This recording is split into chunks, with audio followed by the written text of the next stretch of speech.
Pink colour எடுப்பா. Pink கலர்ல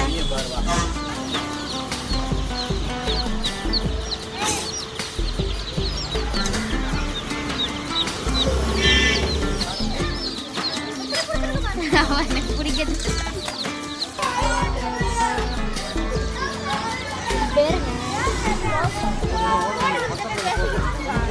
என்ன கேக்குது? நீ தான் பேர் வைக்கணும் அதுக்கு.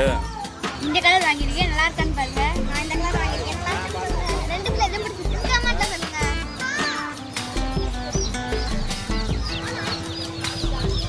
உன் கோழி குஞ்சு பேர் தூங்குது. தூங்குது இல்லப்பா, தூங்குவே இருக்கு. தூங்கவே இல்லப்பா, நல்ல தூசி போடுவாங்க. இந்த கோழி குஞ்சு நம்ம வீடு கட்டலாம். எப்படி கட்டலாம்னு பார்க்கலாமா?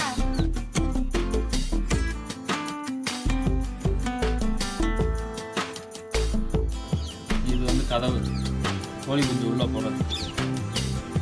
இப்படியே கட் பண்ணிட்டு இந்த சைடில் மட்டும் கட் பண்ணிட்டோம்னா டோர் மாதிரி திறந்துக்கலாம்.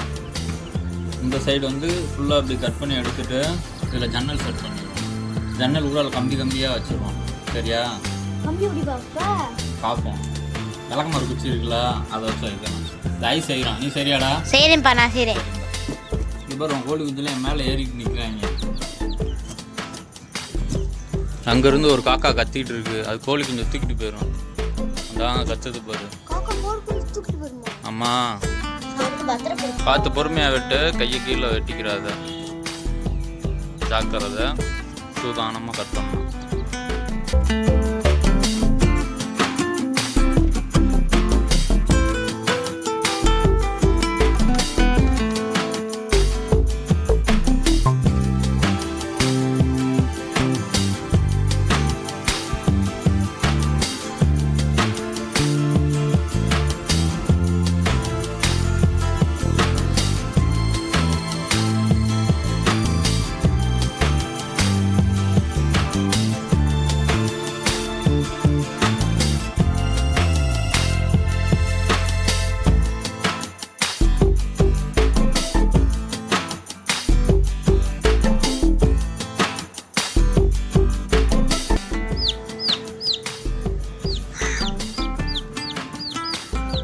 நீ வீடு செய்கிறத நின்று பார்த்துக்கிட்டு இருக்க ரெண்டு கோழி குஞ்சு.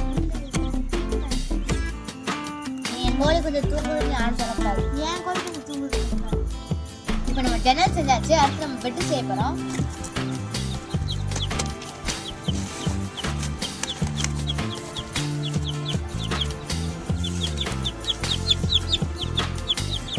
வந்து பார்க்குது பாரு ஜன்னலை. பார்த்துக்கிட்டு பாரு. இப்போ மேலே லாக் பண்ணிட்டு கதை திறந்து உள்ள கோழி கொஞ்சம் அனுப்பிவிடு. அனுப்பிச்சுக்கலாமா? உள்ள போ, உள்ள போ. ஓடிடுச்சுப்பா. ஐயா, நீ வாங்க கொஞ்சம், நீயே விடு. எல்லாம் வாசல்லே நிற்கிறாங்க பாரு. உள்ள தீய சக்தி இருக்கு, போகாத.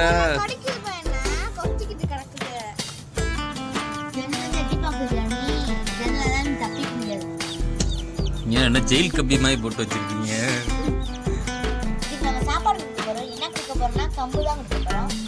இங்க காட்டு.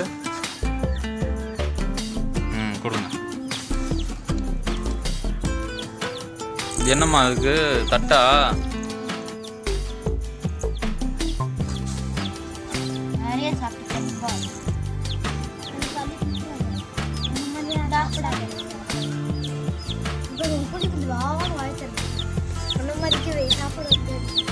சாப்பிடுங்க சாப்பிடுங்க, இந்த இருக்கு வாங்க சாப்பாடு.